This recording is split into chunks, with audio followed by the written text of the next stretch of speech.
I'm Pastor Steve Talmage at Love of Christ Lutheran Church in Mesa, Arizona. Along with Pastor Nanette Christofferson, we try to provide a brief introduction to two of the assigned readings for the upcoming Sunday. We're going to look at the Gospel according to Luke, chapter 14, verses 25 to 33, the Gospel reading for Sunday, September 7th, 2025.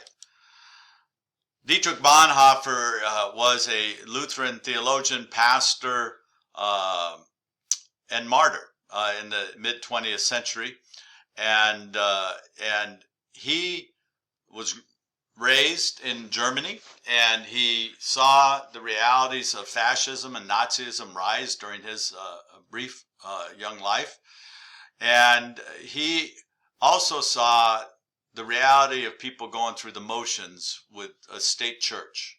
Most of Northern Europe had state churches where the government sponsored a church and it was supported by the government, and people were good citizens by belonging to the state church, and he felt conviction. He felt conviction that there is more to being a Christian and then just being a member of a church and periodically going to church or going through the motions as an act of patriotism or an act of good citizenship.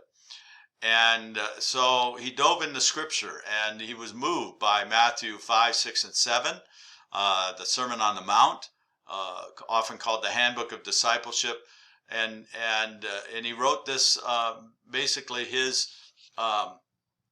exposition of that in light of the current realities of where he was living and what he knew of the world at the time, and he wanted that book to be an invitation to recognize that to live for Christ, to follow Christ, is where we will find ultimate joy, but it comes at great personal cost. So, he writes, "And if we answer the call to discipleship, where will it lead us? What decisions and partings will it demand? To answer this question, we shall have to go to him, for only he knows the answer. Only Jesus Christ, who bids us follow him, knows the journey's end. But we do know that it will be a road of boundless mercy. Discipleship means joy." For Bonhoeffer, even though ultimately his convictions led to being hanged, he believed that to follow Jesus, to practice the way of Christ, brings joy, deep joy. So, we enter into our text. I encourage you to read chapter 14 as a whole. It's all on discipleship. And we have now large crowds were traveling with him, and he turned and said to them. Last week we had Jesus offending his dinner host by saying what kind of party God would provide. And who would God invite to the party? And he has other stories about that as well. But here Jesus had just been in the house of a leader of the Pharisees, where people of power and influence obviously would be gathered. They were jockeying for the best seat in the house. And Jesus says, when you throw a party, a wedding feast, make sure you invite those at the bottom, those on the edges, those on the margins, the broken, the battered, the ignored, the excluded. Because that's the reflection of who God is, a God of inclusion, a God who sees all with worth and value. And for many, as they hear these stories of Jesus, they are attracted to them, but they're also attracted by very real self-interest. These crowds had heard about Jesus' healing, and many of those people probably had their own ailments or loved ones that they cared about that they'd love to have Jesus heal. Jesus was known for feeding hungry people, and the majority of people in Jesus' day were very poor, and daily bread was a real struggle. Many were curious about his charismatic teachings and sermons, and so they gathered. But in this little lesson, Jesus is going to thin the crowd. He starts off in our lesson, "Whoever comes to me and does not hate father and mother, wife and children, brothers and sisters, yes, even life itself, cannot be my disciple. Whoever does not carry the cross and follow me cannot be my disciple. We're going to unpack hate in a minute. But this carrying cross, we need to understand, in Jesus' day, the Roman Empire used crucifixion as a means of terrorizing and as a means of persuading people in graphic ways to toe the line, to obey, to make sure you remain loyal to the empire, to the emperor, to Caesar. Many of the major cities would have roads littered with bodies being crucified, people carrying crossbeams because they failed to pledge allegiance to Caesar, or they were seen as a traitor to the empire. So cross-bearing, people crucified, is not unique just to Jesus. It was all over the place during the time of Jesus as a means of intimidation, as a means of persuasion, as a means of letting people know who's in charge. Hate. Let's unpack this. Two scholars. Jesus' use is that of a hate towards anyone or thing which would hinder one's discipleship. Remember the first commandment through all of this. You shall have no other gods. Jesus is speaking about anything that gets in the way of that. One's following, one's allegiance. But this hatred is accompanied by a love, desire to bring that person into a relationship with Christ. So Jesus is kind of setting up a contrast. The love that is obviously experienced in people's families and friendship circles, God wants that and more. And then Edward Schweitzer writes, not an emotion, but radical objective subordination. Schweitzer is saying again, we're reprioritizing through the words of Jesus the hierarchy of our relationships. And then we have hate as it's rooted in Aramaic or Hebrew, which is Semitic language of Jesus' day, often means love less or prefer less. So I have a couple of Bible references here where the word hate is attached to being loved less or preferred less. But it doesn't mean to despise that person or that group.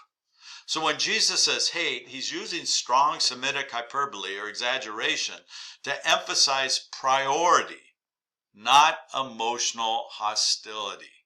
And that's a significant difference. Priority, not hostility. Luke 14 is about the cost of following Jesus.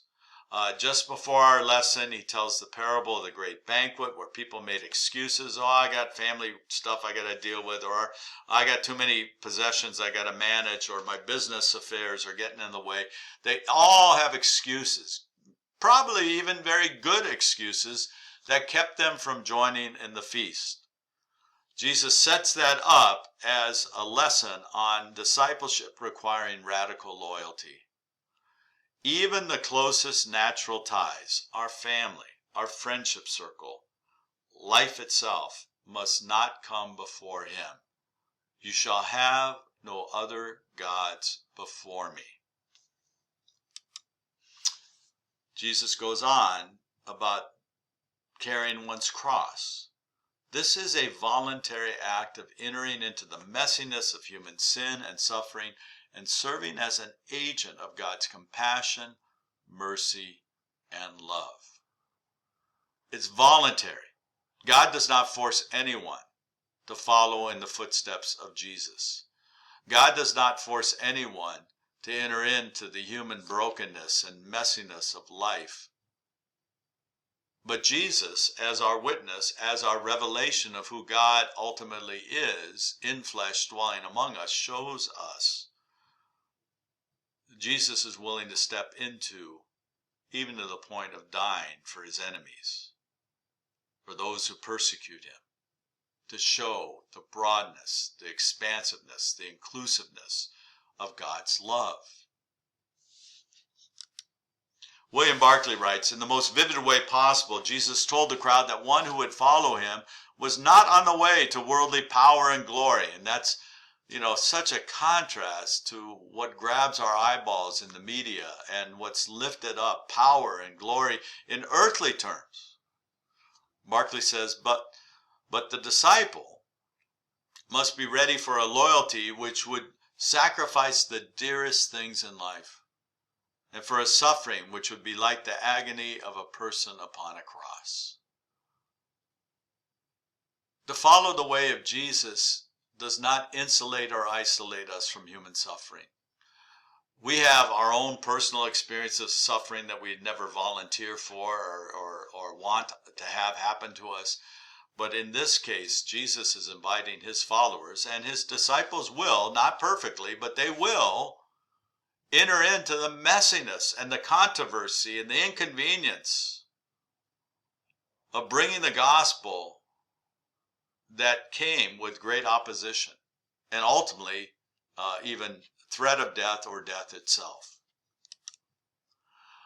Barclay has two suggestive truths. It is possible to be a follower of Jesus without being a disciple.